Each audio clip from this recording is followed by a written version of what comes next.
Police association കൊല്ലം city ജില്ലാ കമ്മിറ്റിയുടെ നേതൃത്വത്തിൽ ലോക മനുഷ്യാവകാശ സെമിനാർ നടന്നു. AR ക്യാമ്പിൽ നടന്ന സെമിനാർ ജില്ലാ പഞ്ചായത്ത് പ്രസിഡന്റ് PK ഗോപൻ ഉദ്ഘാടനം ചെയ്തു.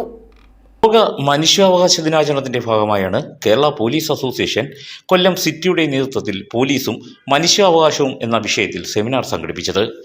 ഭരണകൂടത്തിന്റെ അവകാശ സംരക്ഷണത്തിന്റെ പ്രധാന ഉപകരണമാണ് പോലീസ്.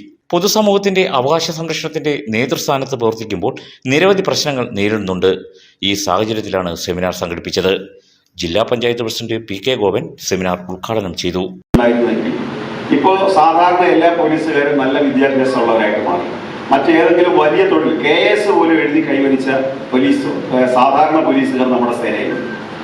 അപ്പോൾ പോലീസിന്റെ വിദ്യാഭ്യാസ ഈ 1829 എന്ന് പറയുമ്പോൾ ഏതാണ്ട് 19-ാം നൂറ്റാണ്ട്. അപ്പോൾ നിങ്ങളെല്ലാം നിങ്ങളുടെ മനസ്സിൽ വരുന്നത് നാളന്ദ തക്ഷശില യൂണിവേഴ്സിറ്റിയെ കുറിച്ചാണ്. നാളന്ദ തക്ഷശില യൂണിവേഴ്സിറ്റിക്ക് ഒരു 2000 വർഷത്തെ പഴക്കമുണ്ട്. നാളന്ദ തക്ഷശില യൂണിവേഴ്സിറ്റി എന്നുള്ളത് ആധുനിക വിദ്യാഭ്യാസത്തിന്റെ വക്താക്കളല്ല. ഒന്ന്.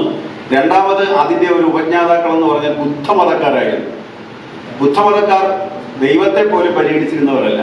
അതുകൊണ്ട് തന്നെ അവർക്ക് ജാതി. KPA ജില്ലാ പ്രസിഡന്റ് രാജശ്രീ അധ്യക്ഷയായി. സെക്രട്ടറി വിമൽ കുമാർ സ്വാഗതം പറഞ്ഞു. City police commissioner Vivek Kumar IPS ചടങ്ങിൽ മുഖ്യാതിഥിയായി. ന്യൂസ് ബ്യൂറോ, കൊല്ലം.